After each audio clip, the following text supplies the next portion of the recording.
Have you ever felt like your entire life was built on lies? Like the people you trusted the most, the ones who promised to always be there for you, have been tearing you apart the whole time?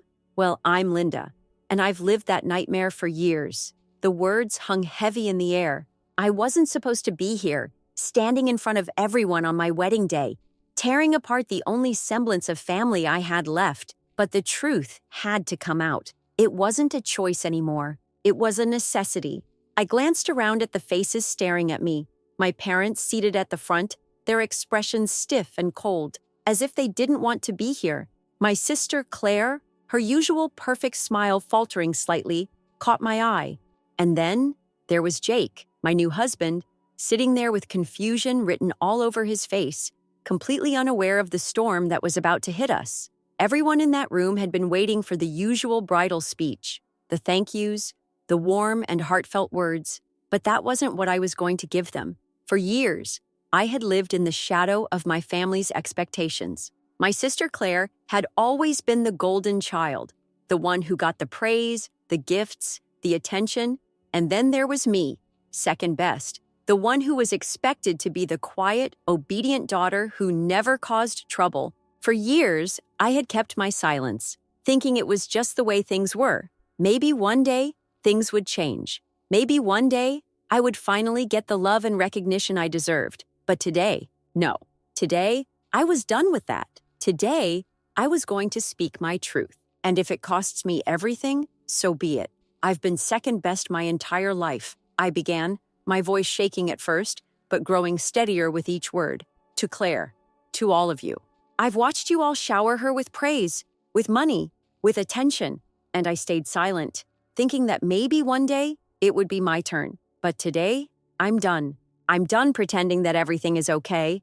I'm done pretending that I don't see how you've always treated me differently. I looked straight at my parents. My mother shifted uncomfortably in her seat, her eyes flicking to Claire, who was no longer smiling. Instead, her face had hardened into an expression I had never seen before, vulnerable but angry. My father, who usually looked at me with indifference, now had a deep frown etched on his face. I could feel the tension building in the room. I know about the affair, I said, my voice now steady, full of the weight of everything I had been holding in for years. I know about Claire's betrayal of Tom. I found out weeks ago, and I didn't say anything, but I'm not going to stay silent anymore. I'm not going to pretend that everything is fine when it isn't. The room went silent. I saw Claire's face drain of color. Her perfect image, the one she had spent years building, was crumbling right before her eyes. The truth had come out. The secret I had been sitting on for so long was finally out in the open.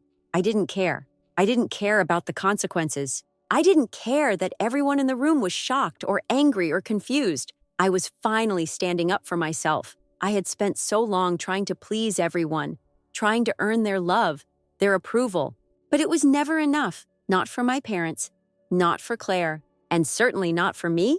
You've all treated me like I'm invisible, I continued, my voice growing stronger, like my feelings don't matter, like I'm nothing more than a shadow, standing in the background, while you all adore Claire. Well, I'm done being invisible. I'm done being second best. And if this is the family you want, then I don't want any part of it. There it was. The truth. The one thing I had been holding back for so long. It was like a weight had been lifted off my chest. But at the same time, I knew things would never be the same. My family's perfect image was shattered. I could see it in Claire's eyes. The panic, the realization that the facade she had carefully built over the years was falling apart. And yet, in that moment, I felt nothing but relief. The years of emotional neglect, the years of feeling like I didn't matter, had all led to this. I was done. Done with pretending. Done with holding back. Done with being the second choice. Jake, I said, turning to him now, my voice softening.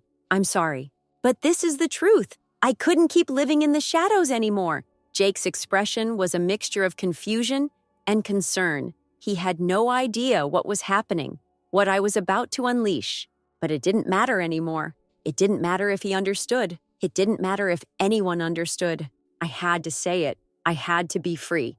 Before Jake could respond, my mother stood up, her face red with fury. You are ruining everything, Linda, she screamed. Do you have any idea how much damage you've caused? This was supposed to be your special day.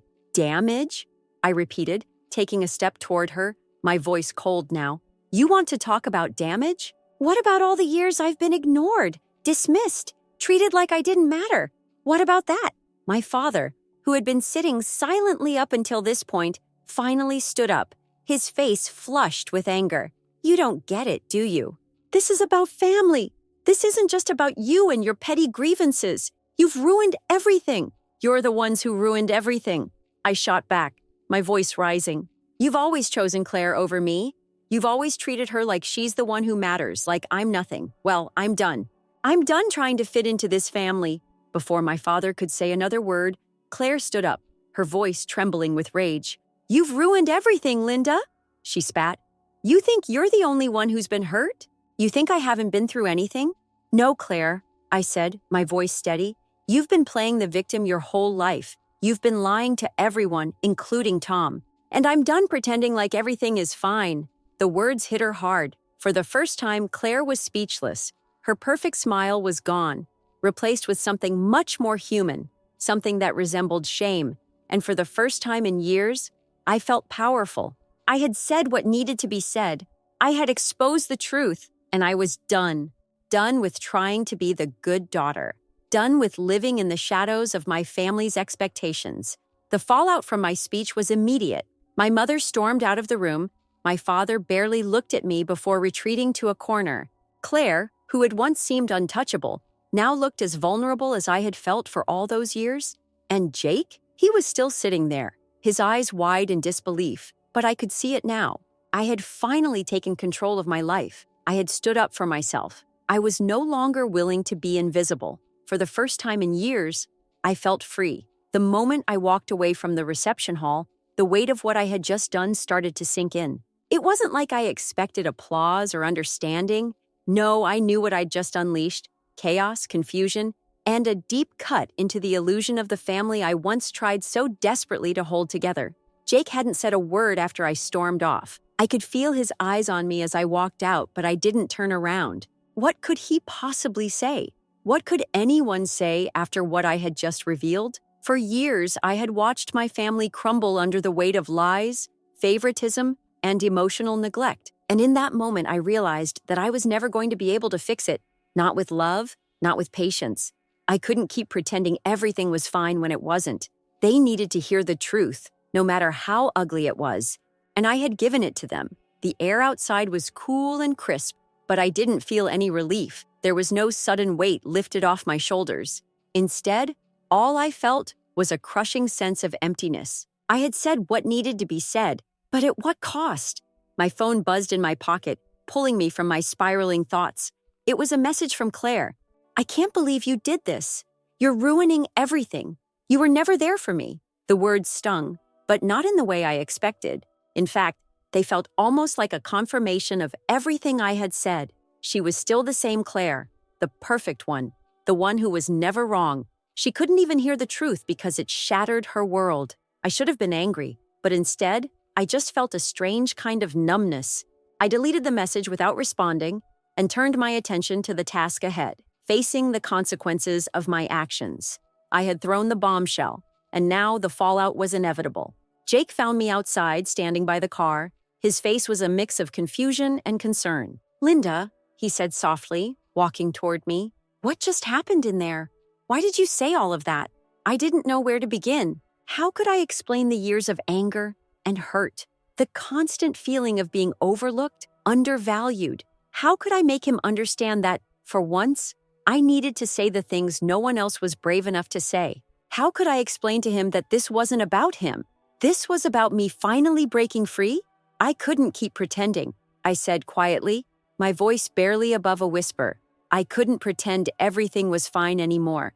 I was living in their shadows, in Claire's shadows, and it was eating me alive. I couldn't do it. Not today, not on my wedding day. Not when I'm finally starting to see who I really am. Jake stared at me for a long moment, as if he was trying to understand something that wasn't clear. But, Linda, this isn't just about you and your family. You've just thrown everything out there. The lies, the betrayal, you've just completely exposed everything, and now we're left to deal with it. I nodded, feeling the truth of his words. I know, Jake. I know. But I couldn't live like this anymore. I couldn't live in that house pretending I was fine while they ignored me. I didn't choose this for me, for us. They chose it for me. And now, I'm choosing something else. His expression softened. I understand, but it's going to be hard. This is a mess. And we have to deal with it. I didn't know how we would deal with it, but at that moment, I knew one thing. I had to stand firm. This wasn't just about exposing the truth. It was about claiming my own life. It was about owning my story, no matter how painful it was. The next few days were a blur. The aftermath of my speech was far more chaotic than I had anticipated. My phone never stopped buzzing with messages. Angry texts from Claire, guilt-ridden voicemails from my parents, and Jake, who tried to remain supportive, but I could tell he was struggling to make sense of it all. I couldn't bring myself to read most of the messages. Every time I did, I felt my heart rate spike with a mixture of anger and sadness. They still didn't understand. They still didn't get it. The whole family was trying to turn the tables, blaming me for everything, claiming that I was the one who caused the rift, that I was the one who made everything explode. But in my heart, I knew the truth. I had finally done what they couldn't. I had set myself free. By the end of the week, my mother called. Linda! Her voice was shaky, and I could hear the desperation behind it. You've made your point. We understand. But you need to come back. You need to fix this before it gets worse. The words hit me hard. Part of me wanted to give in, to go back to that place, to make everything okay again, like it used to be. But then, I remembered everything. The years of neglect, the endless comparisons to Claire, the silent expectations. It wasn't going to fix itself. I couldn't fix it. Not anymore. Mom, I can't. I can't go back to that, I said, my voice firm. I've spent my whole life trying to make you proud, trying to be the daughter you wanted me to be. But I've realized something. I don't need your approval. Not anymore. There was silence on the other end of the line. And then she whispered, I don't understand, Linda. Why are you doing this? Why can't we just move past it? Because we never could, I thought. We never could move past the years of resentment, of hurt, of me being forced into a role I never wanted to play. I'm sorry, Mom, I really am, but I can't keep doing this. I'm done. I hung up the phone, the silence ringing in my ears. I wasn't angry. I wasn't sad. I was just tired. But in that exhaustion, there was also a deep sense of relief. I had taken the first step. I had spoken the truth. And now, I was moving on. But life doesn't stop for your breakdowns. And the days after my confrontation with my parents were no exception. The chaos of the wedding, the fallout, the constant barrage of messages, all of it was overwhelming. But one thing kept me going. I was no longer fighting for anyone's love. I was fighting for my own. Then came the unexpected message. It was from Jake, late one evening. He had been distant lately, and I had chalked it up to the whirlwind of everything that had happened. But this message felt different. Linda, I need to see you. I stared at the text, my stomach dropping. Was this it? Was this the breaking point for us?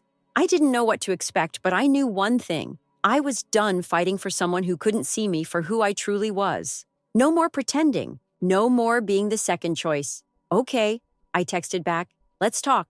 I had no idea where this conversation would lead, but for the first time in a long time, I felt ready for whatever was coming next, because no matter what happened with Jake, with my parents, with Claire, I had finally found my voice. A few days passed after my conversation with my parents, and for the first time in a long while, I found myself just breathing. The weight of everything that had happened still lingered, but it wasn't as suffocating as it had been before. I was free, or at least I thought I was, free from the constant manipulation, the endless expectations, and the need to please people who would never truly see me for who I was.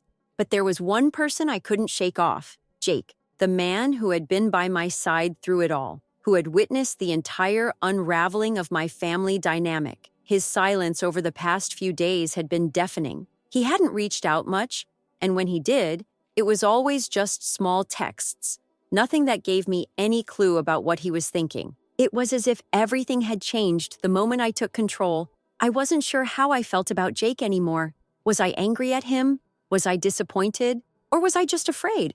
afraid that by taking the leap to stand up for myself, I had pushed him away too. And then, late one night, the text came. "We need to talk."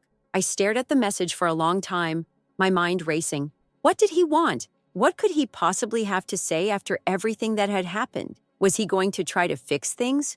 Or was this his way of finally walking away from everything? I decided I wouldn't wait. I needed answers. I told him to meet me at the small cafe where we used to go when things were simpler between us. It was the place where we'd laughed together, where we'd talked about our dreams, where everything had felt like it could work out. I hadn't been back there since my life had exploded in every direction. As I entered the cafe, I saw him sitting by the window, his eyes already locked on me. He looked different, worn down, like he hadn't slept in days. His expression was unreadable, but there was something in his posture, something tense, like he was waiting for the right moment to say something important. I sat down across from him, my heart pounding in my chest. He was the last person I wanted to see right now, yet I couldn't ignore the lingering connection between us. No matter how hard I tried to convince myself otherwise, I cared about him. "Jake," I said, my voice calm despite the chaos inside. "What's going on? Why did you want to meet?" He stared at me for a moment, his eyes searching mine like he was trying to find something, some way to piece together what had shattered between us. "You said something the other day, something that stuck with me," Jake began, his voice heavy with regret. "You said you were done pretending. And I think I've been pretending too." My heart skipped a beat. Was he finally going to admit that he had been wrong? That he had failed me, just like everyone else in my life had? But then he kept talking, and everything inside me twisted in disbelief. I've been so caught up in the expectations of my family, in the pressure to be everything they wanted me to be, that I lost sight of who I really am. But the truth is, Linda, I can't keep living like that. Not for them, not for anyone. I've been living for their approval, for their validation, and I've been failing us.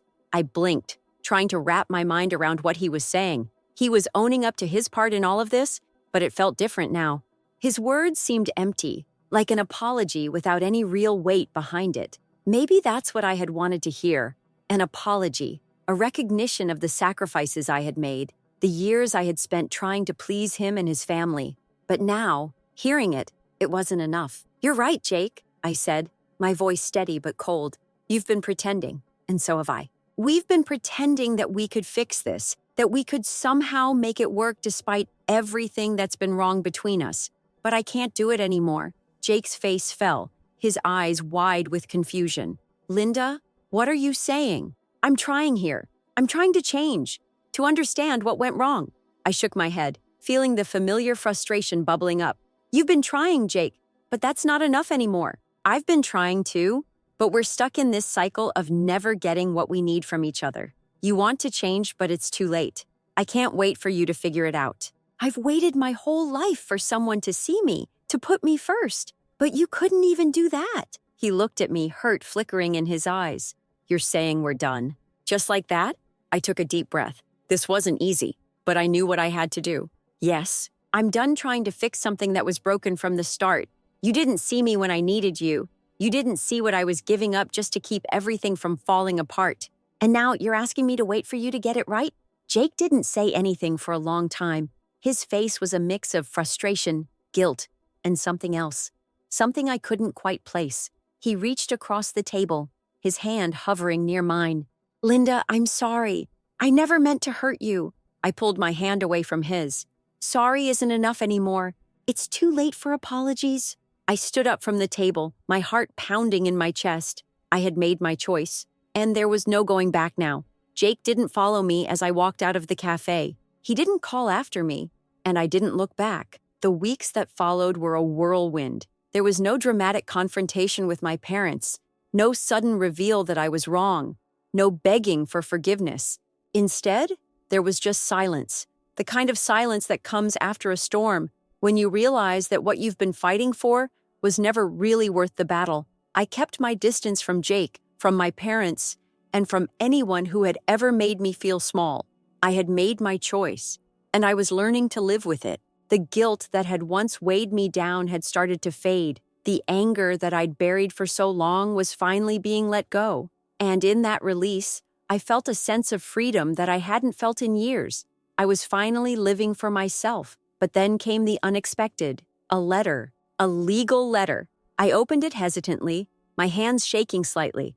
It was from Jake's lawyer, and the shock that hit me made my blood run cold. The letter was simple, cold, and to the point. But it wasn't just any legal letter, it was a warning, a threat. Jake was suing me for emotional distress and damages related to our divorce. My mind raced as I read through the contents, trying to make sense of the absurdity of it all. How had we gone from a messy, painful breakup to this? The letter claimed that my actions, specifically my refusal to support him financially during his time of need, referring to the vacation debacle, had caused him significant emotional distress, which he was now seeking compensation for. To make matters worse, he was asking for a sum that made my stomach churn. His lawyer was demanding a settlement of $50,000. I almost laughed at the audacity. Here was the man who had, just months ago, threatened divorce because I didn't want to fund his parents' lavish vacation, and now he was trying to claim that I had caused him harm. I could feel the blood rushing to my face. How had he gone from being my partner, the person I thought I could count on, to someone who was trying to extract money from me after everything that had happened? I stared at the letter, gripping it tightly in my hands. Every word felt like a slap in the face, a cruel reminder of how far Jake had fallen. He was now using the legal system, the one thing I'd always respected about him, to manipulate me. To make matters even more insulting, the letter included a veiled threat about how my failure to settle could result in even worse consequences. It was clear he was trying to pressure me into agreeing, but I wasn't going to let him win this time. I had spent so many years appeasing him, listening to his emotional outbursts, and enduring the manipulations. But I wasn't that person anymore. I wasn't the woman who let others walk all over her, especially not him. This was my chance to take control of the situation, to put an end to his games once and for all. I wasn't about to let him use me again. I contacted my lawyer immediately, my hands shaking as I explained the situation. My lawyer, calm and collected, reassured me that this was nothing but a tactic to intimidate me. It wasn't the first time someone had tried to use the legal system to exploit their ex-partner. He told me not to panic, that we would counter the lawsuit with everything we had. But what really shocked me was when he asked me, almost out of nowhere, "Are you sure about this, Linda? Are you ready to take this all the way?" In that moment, I realized I was standing at a crossroads. I could back down, pay him off, and hope he'd go away, or I could fight back and ensure that he would never do something like this again. I wasn't going to let him win. Not again. I decided to counter the lawsuit. I told my lawyer to file for a full dismissal and counterclaim for harassment and false accusations. I wasn't just going to let him walk away with a check for damages he never deserved. I was done with the guilt. I was done with the emotional manipulation. I was done with being made to feel like I owed him anything. The weeks that followed were a blur of legal jargon, paperwork, and tense phone calls. But through it all, I felt a strange sense of empowerment. Every time I signed another document, every time I spoke to my lawyer, I was taking back control of my life. Jake didn't have the power over me anymore, and I wasn't going to let him get away with it. The day the court hearing arrived, I was nervous but also strangely calm. I walked into that courtroom knowing that I was ready. I wasn't going to sit in the shadows anymore.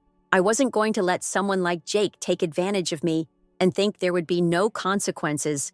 As the hearing went on, Jake sat across from me, his eyes filled with frustration. He had expected me to back down, to settle like I always had in the past. But when he realized that I wasn't going to fold this time, something changed. He started to speak, but the words didn't come out the way he expected. His lawyer, sensing the shift in momentum, tried to salvage the situation, but it was too late.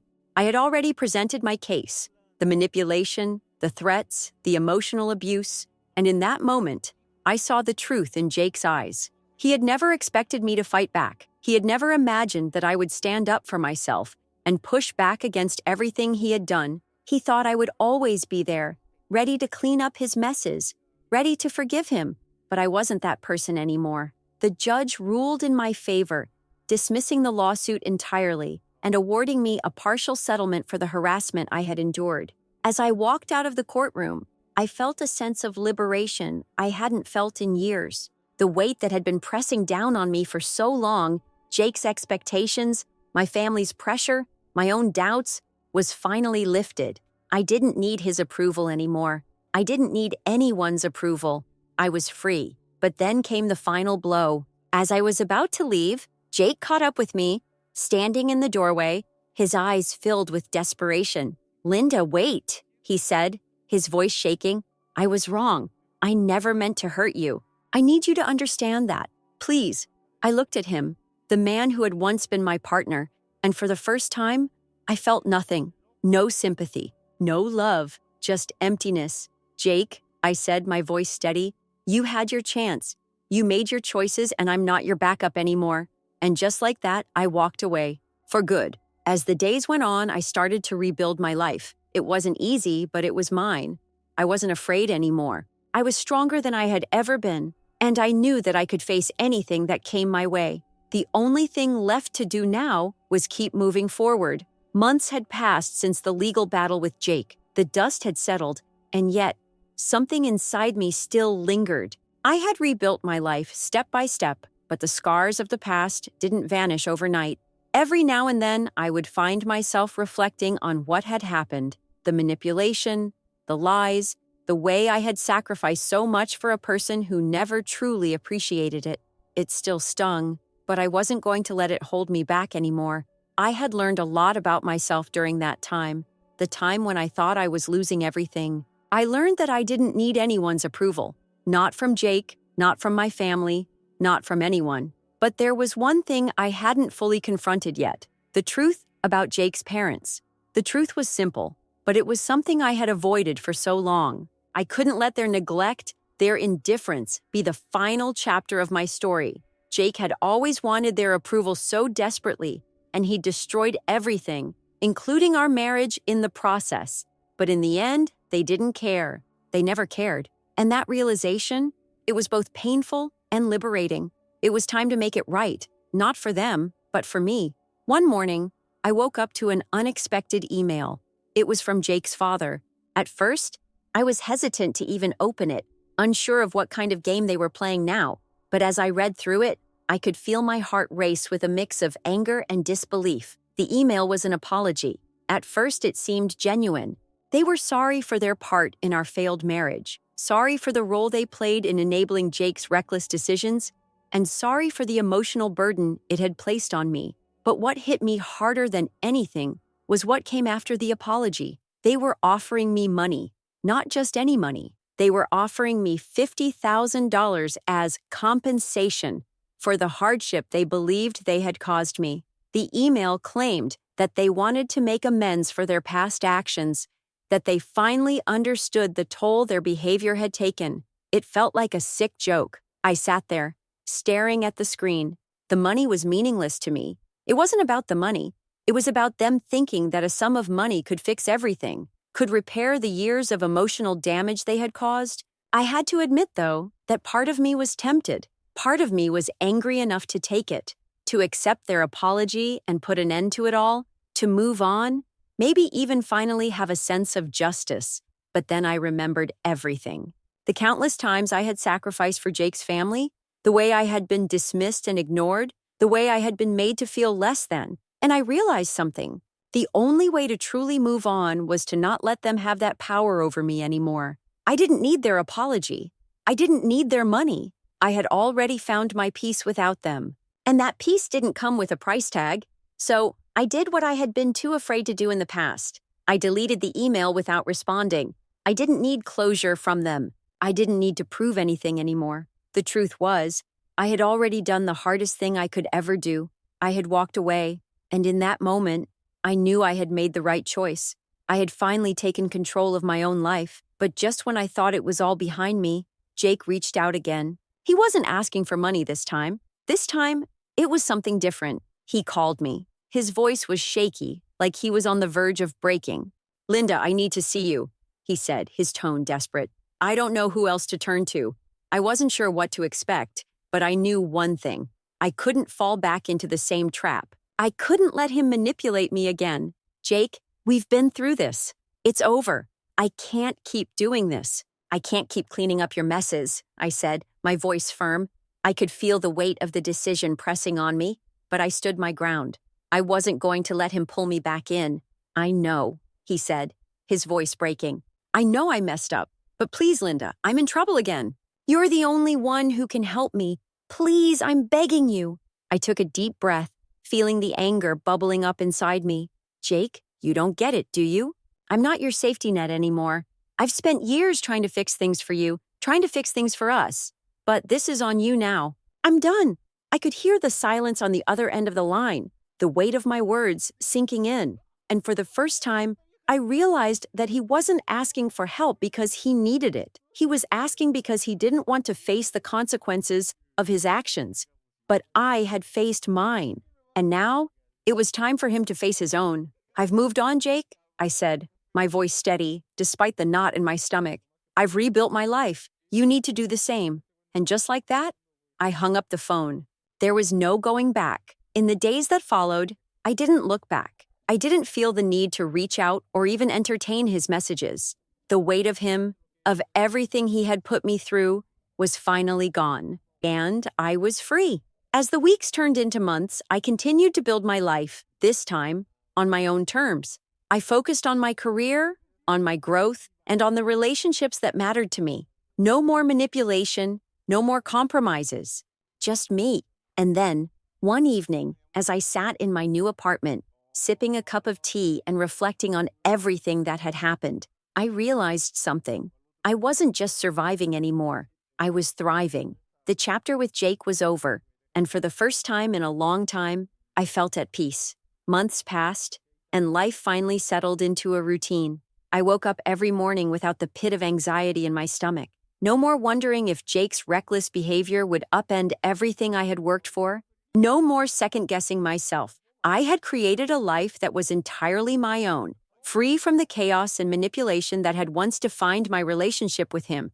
But even with all the progress, there were still moments when doubt crept in. The guilt that I hadn't tried harder to make things work. The fear that maybe I was making the wrong choice by cutting ties completely. It was hard, no matter how much I wanted to believe that walking away was the right decision. Then came the day when Jake finally crossed my mind again, but not in the way I expected. I was sitting at my desk, working late into the night, when my phone buzzed. A message from Jake. I hesitated for a moment before I opened it. The words were simple, almost heartbreaking. I'm sorry. I know I messed up. I will never ask you for help again. I just wanted to tell you I'm trying to get better. I sat there, staring at the screen, my heart racing. A part of me wanted to respond, to somehow make him understand that his apology wasn't enough. But then I realized that this message wasn't for me. It was for him. He was finally acknowledging the mistakes he had made, something he had never been able to do when we were together. I took a deep breath and hit delete. That was the closure I needed. It wasn't about forgiveness. It wasn't about fixing things with Jake. It was about me, about owning my choices and standing by them. I didn't need him to change. I didn't need him to fix himself for me.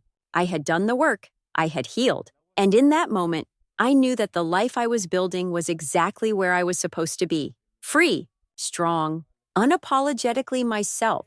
I put the phone down, walked to the window, and looked out at the city skyline. The stars were barely visible, but I didn't mind. I had learned to live with the darkness, and more importantly, I had learned to find my own light. The future was wide open, and for the first time, I wasn't afraid.